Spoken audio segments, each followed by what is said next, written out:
So is Jabba a movie producer? He seems like a movie producer.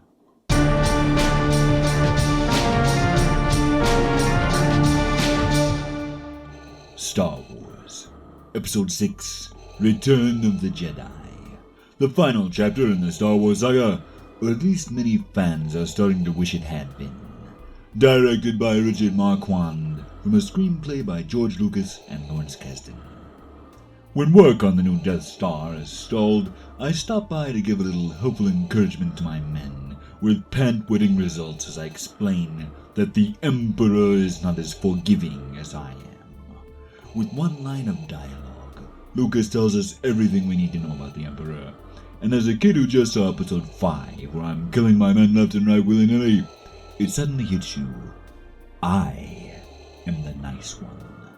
We cut to Tatooine, where our heroes are still trying to thaw out Captain Solo and rescue him from the vile and disgusting slug creature, Harvey Weinstein. Jabba the Hutt. Too bad they weren't on Crate, right? All that salt could have taken care of him in no time. Linguist Larry Ward created the Huttese language for A New Hope and did the voice of Greedo the Bounty Hunter.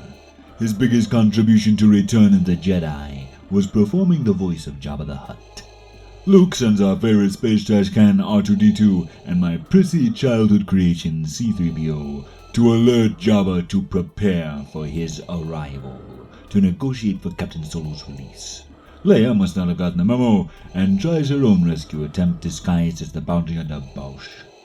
The voice of Bosch was performed by Pat Walsh, who also voiced E.T. Leia is caught by the vile slug and forced to wear the now infamous metal bikini outfit. Are we sure this isn't Harvey? No? Okay. Just when all hope in Leia's pants are lost, Luke makes one of the coolest entrances in cinema history. Cloaked from head to toe in black, my son looks more like a Sith Lord than a Jedi. A deliberate costume choice by Lucas. You see a progression in Luke's costumes through the whole trilogy, going from white to grey to show the uncertainty of his future, and finally black to show he is struggling with the dark side. When his negotiations with Jabba fail, Luke turns to the Jedi alternative of shooting him in the face, but Jabba's too slippery for those kind of shenanigans and pulls the rig out from under him, dropping him into a pit to fight the Rancor. Pitch-down ducks and growls were used for the sounds of the Rancor, and after a thrilling battle, our heroes are taken to the Pit of Carkoon to be fed to the almighty Sarlacc, where in true adventure film spirit, Luke is forced to walk the plank before igniting his green lightsaber to save his friends. Now choking our enemies must run in the family, because Luke chokes the Gamorrean pig guards at the beginning of the film, and even though she uses a chain instead of the Force, Leia strangles Jabba, and I have to say, I've never been more proud of my little girl. During the battle, Boba Fett is accidentally killed by a blind Han Solo, and George Lucas thought about adding a sequence of Boba climbing out of the Sarlacc pit for the special edition, since fans didn't believe he was dead anyway. But there was never a place he could put it where it wouldn't slow down the film's pacing.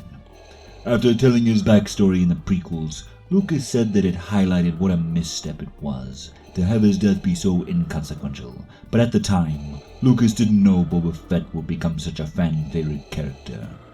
Luke returns to Dagobah to complete his training with Yoda, where he finally accepts the truth that I am his father. He also learns that Leia is his sister, which brings one other startling fact to light. Sister. So, you kissed your twin sister. Your feelings have now betrayed her too. After learning the Emperor himself is overseeing the final stages of the construction of the new Death Star, our heroes boogie over to Endor, where they meet one of the most loved and hated additions to the galaxy far, far away, an army of vicious Teddy Ruxpins known as the Ewoks. Kenny Baker, who was inside R2-D2 for most of the original trilogy, was supposed to play Wicket, the principal Ewok, but on the day of shooting, he came down with severe food poisoning, so it fell to a young Warwick Davis to play the part. The Ewok language was created by mimicking Kalmyk, a dialect from central China. Ben Bird had an elderly woman from the region tell stories in her native tongue to get the performance out of her that he needed. Fun fact, the song the Ewoks sing while they're getting ready to cook Han, Luke, and Chewbacca was a song the old woman just started singing out of the blue when she had a few shots of vodka. Ian McDiarmid gives a truly electrifying performance, catching lightning in a bottle as the Emperor. Luke is in for a shocking revelation when he gets caught up on current events and learns that the Emperor is a Sith Lord. I can only stand by for so long as my old buddy Palpatine turns my son into a lightning rod before chucking his sorry wrinkly old butt on the reactor core of the Death Star, saving Luke at the expense of all the circuitry and electronics that keep me alive. When you see the prequels, it paints this scene in a different light entirely, when you realize Palpatine was my father figure and mentor for years, even calling me son in Revenge of the Sith. George Lucas wrote that Palpatine influenced the midichlorians to create life, bringing forth the most powerful apprentice in the history of the Jedi and Sith combined, making Palpatine my father. And now, in this moment, I have to choose between the man I've been loyal to my whole life and my son who is begging for mercy. And when you realize this, those moments of hesitation become so much more powerful. From the creatures to the vehicles, Episode 6 raised the bar of special effects, pushing the limits of what could be achieved on film. Utilizing every special effects technique that has ever existed, it is a monumental achievement of artistry and craftsmanship. There's so much to say about this film, from the excitement of the speeder bike chase to the epic and emotionally charged conflict between father and son.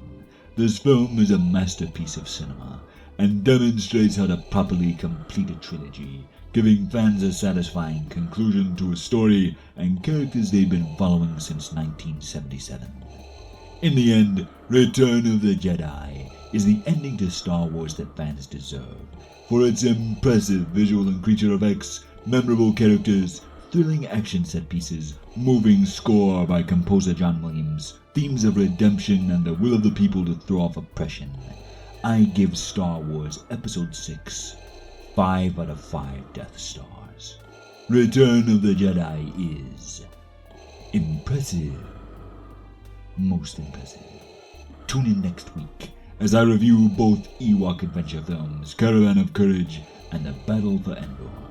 This has been Vader Reviews. Be sure to like, comment, subscribe, and hit that bell for notifications. And follow me on Twitter @Vader Reviews. Join the Empire today.